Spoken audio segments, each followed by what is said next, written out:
Es ya la 1:30 de la tarde en Bogotá, Quito y Lima. Nosotros continuamos en El Mundo Ahora por France 24. Yo soy Andrés Mesa Muñoz y a continuación los titulares. Nuevos ataques de Israel en la Franja de Gaza. Las autoridades del enclave palestino reportaron al menos 22 muertos tras la ofensiva que el ejército israelí justificó, alegando que el grupo islamista Hamás disparó contra sus soldados violando el frágil alto el fuego. El presidente de Ucrania continúa en Turquía la búsqueda de apoyo para resistir a la guerra de Rusia. Volodymyr Zelensky se reunió con el mandatario turco Recep Tayyip Erdogan mientras fuentes ucranianas dijeron que Estados Unidos estaba discutiendo posibles condiciones de paz con Moscú. Tenemos reporte. Polonia ordenó el cierre del último consulado de Rusia que funcionaba en su territorio. La medida se da como represalia al ataque a una línea ferroviaria esta semana y por el que el gobierno polaco culpa a Moscú, que lamentó la medida y la calificó de rusofobia. En nuestra sección En Contexto analizamos las reformas que ha planteado el gobierno de Reino Unido para los solicitantes de asilo, medidas más duras que polarizan más a la sociedad británica sobre la situación de los migrantes. Los detalles en minutos con Patricio Peralta. Empezamos.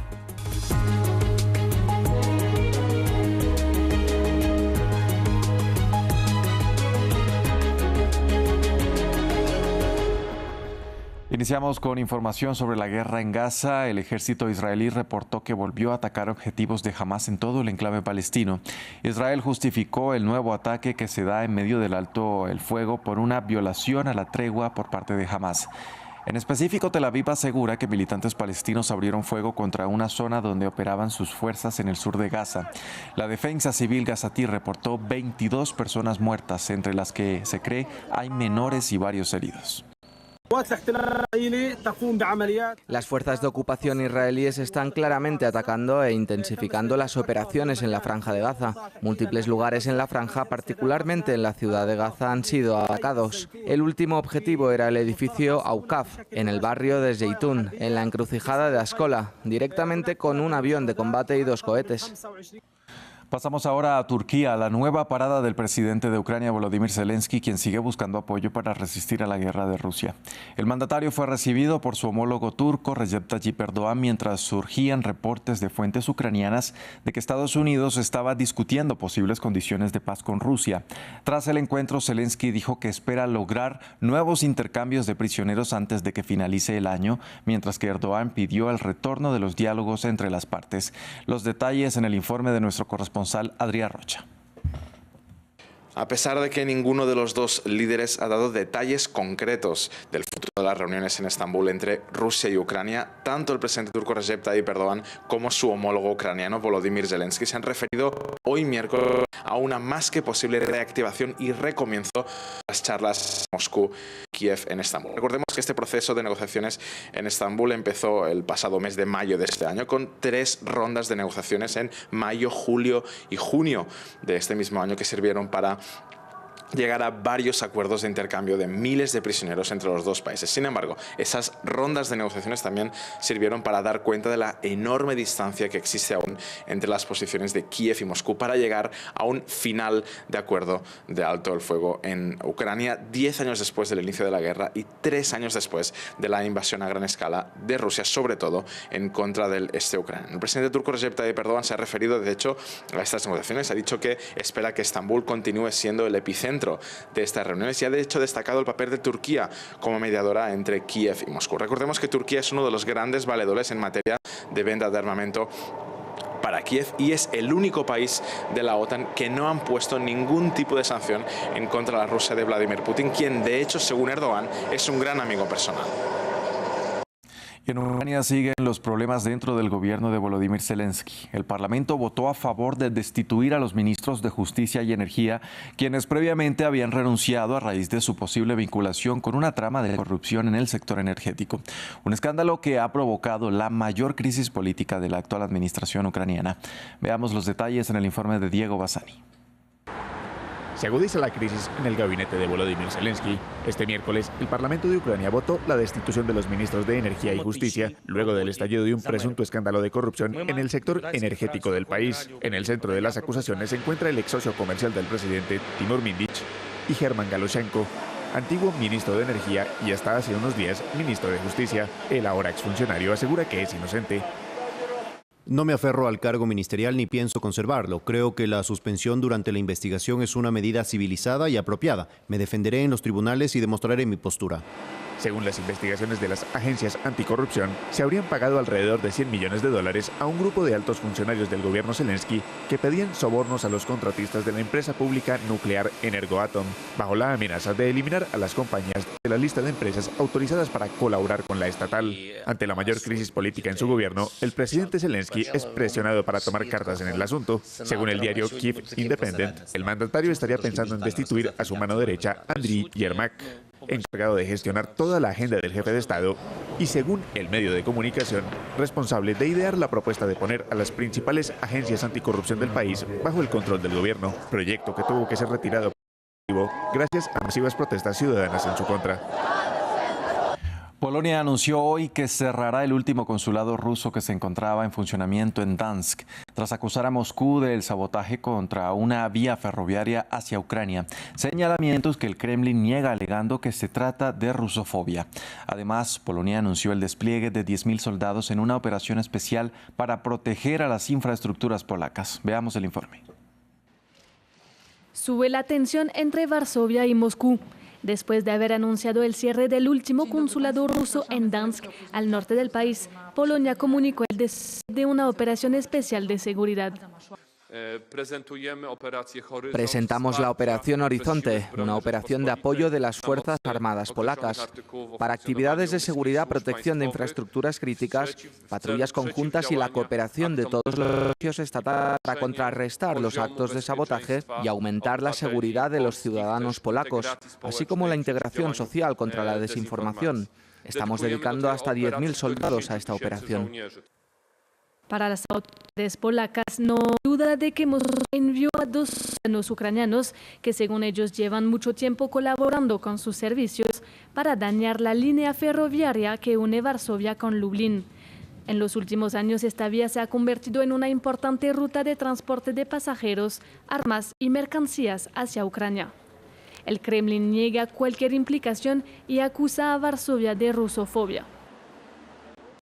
Las relaciones con Polonia se han deteriorado por completo. Este deterioro es probablemente la manifestación de esta degradación, de la voluntad de las autoridades polacas de reducir a la nada cualquier posibilidad de relaciones consulares o diplomáticas.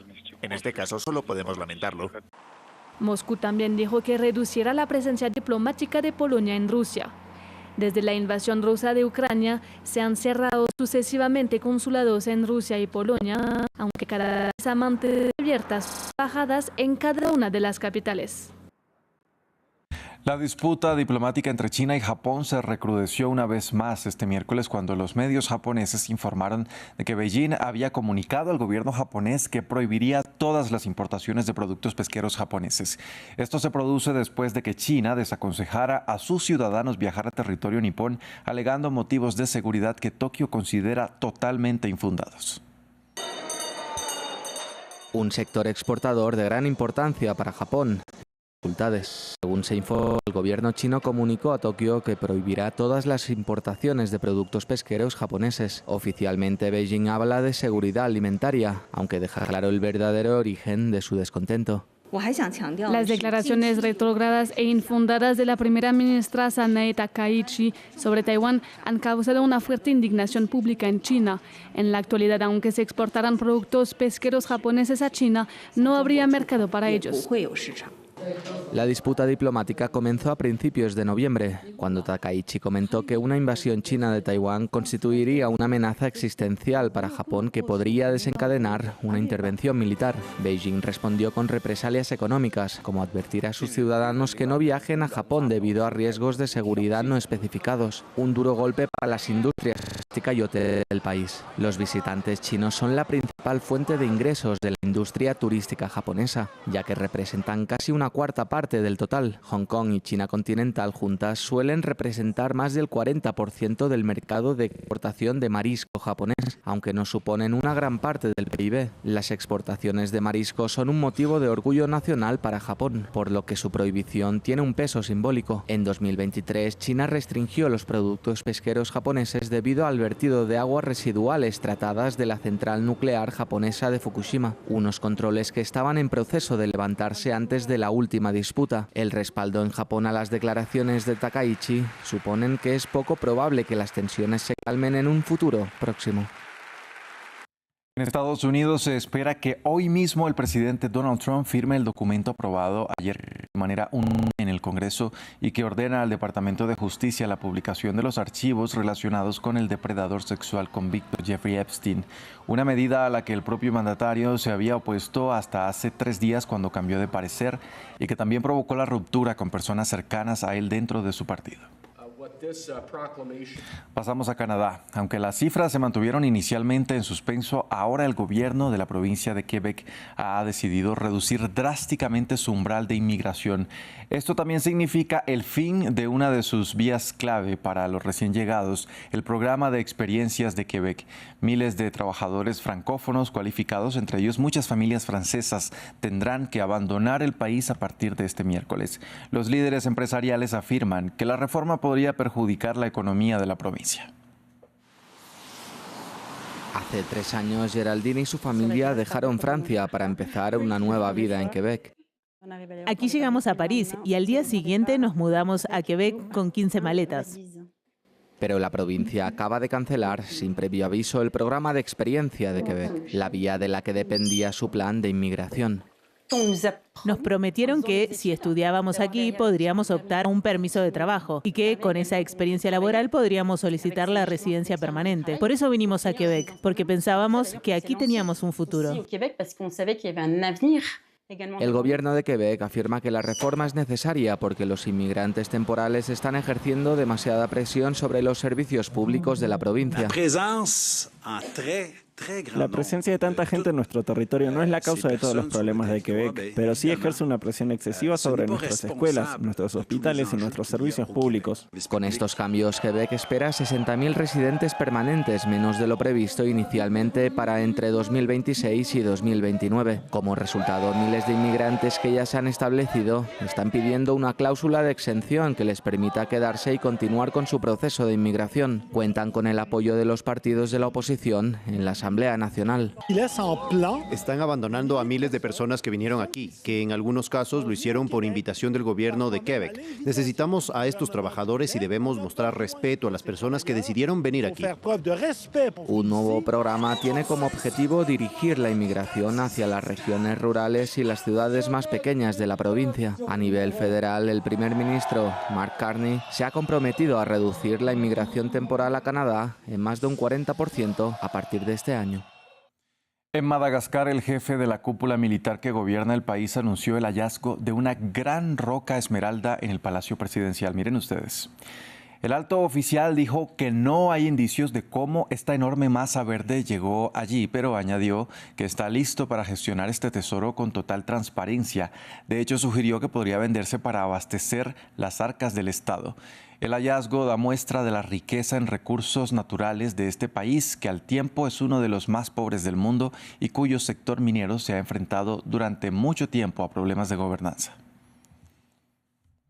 Con el fin de las eliminatorias para el Mundial de 2026, Curazao logró una histórica clasificación. El país caribeño será el más pequeño en jugar una Copa del Mundo. Además, es el cuarto debutante confirmado para el máximo torneo de la FIFA, sumándose a Jordania, Uzbekistán y Cabo Verde. Una lista que podría ampliarse luego de la ronda de repechajes.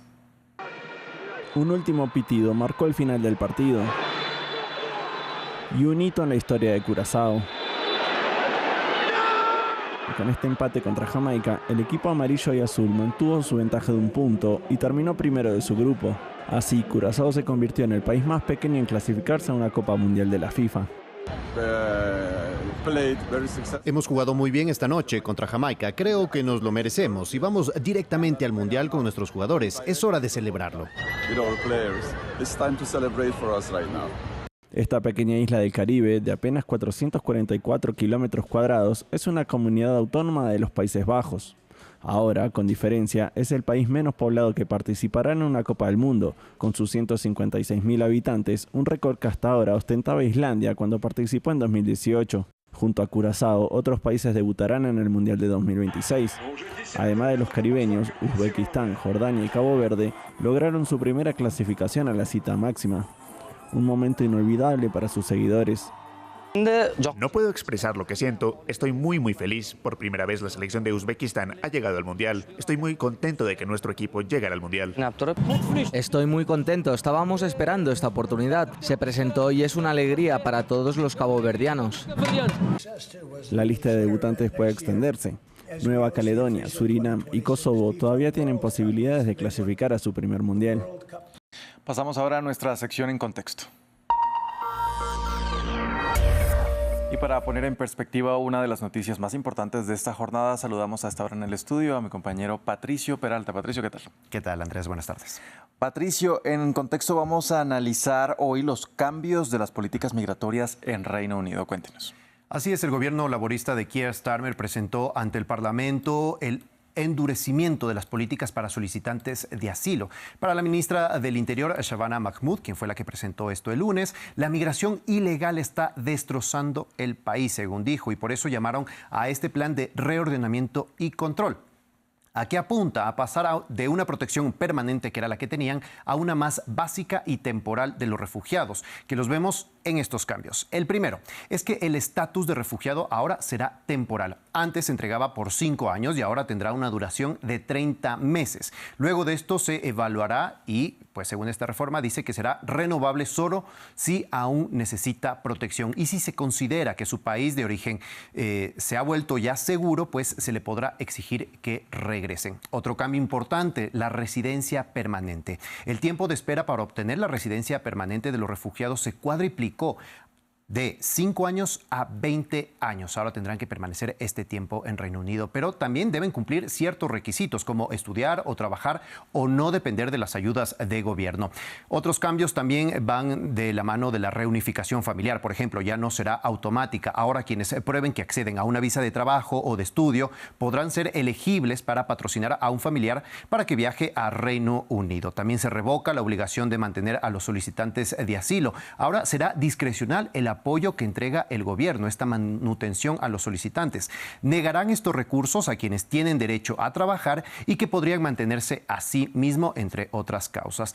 El fin del alojamiento en hoteles también, que ha sido una controversia en estos últimos días y semanas en Reino Unido, sobre todo por movimientos y partidos de extrema derecha que finalmente han logrado que se reduzca ya a este momento a la mitad del número de hoteles que tienen como alojamiento para estos refugiados, y se pasará a instalaciones tipo militar o centros de acogida. También se va a determinar un límite anual de personas que pueden llegar por vías seguras y legales y que puedan solicitar el refugio. Y otra medida importante es que incrementará el número de expulsiones. Eso es lo que busca el gobierno, incluso de familias enteras, es decir, menores de edad cuya solicitud haya sido rechazada, y lo planean hacer con una nueva definición de familia. Es decir, cambios en cómo se interpreta el artículo 8 del Convenio Europeo de Derechos Humanos, al que, según el gobierno, algunos migrantes acuden justamente para retrasar sus procesos de extradición. Apelan a este artículo 8. El gobierno alega que lo han utilizado con familiares que no tienen una relación estrecha y que ahora sea o se reduzca más bien a su núcleo, es decir, un padre o un hijo. ¿Cómo llegó, Patricio, Reino Unido a tomar esta medida?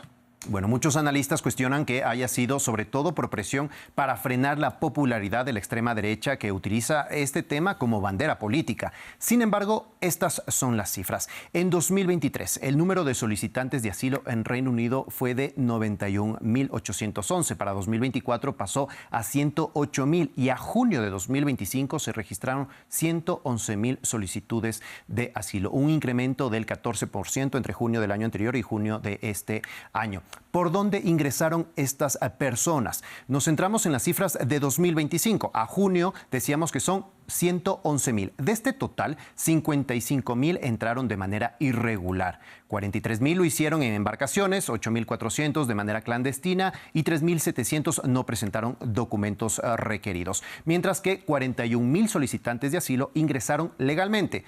14.000 con visas de estudio, 12.000 con visas de trabajo, 8.000 con visas de visitantes y casi 20.000 tuvieron ingresos de otra manera, según explica el gobierno en la información que pues presenta en su página web. ¿Cuál es el estatus de esas solicitudes de este año? De esas 111.000, 109.000 recibieron una decisión inicial, que se divide de esta manera. Casi 52.000 obtuvieron la protección u otros permisos. Rechazaron las solicitudes de 57.000 personas. 16.000 fueron retiradas, es decir, que presentaron la solicitud y luego decidieron retirarla. Y hay 90.000 personas esperando una decisión si se les aprueba o no este refugio. Mientras que las expulsiones hasta junio de este año suman 10.400. 3.000 fueron forzadas y 7.000 fueron voluntarias. Patricio, ahora, ¿cuáles han sido las reacciones a este plan y en qué país se inspiró Reino Unido para tomar esta medida?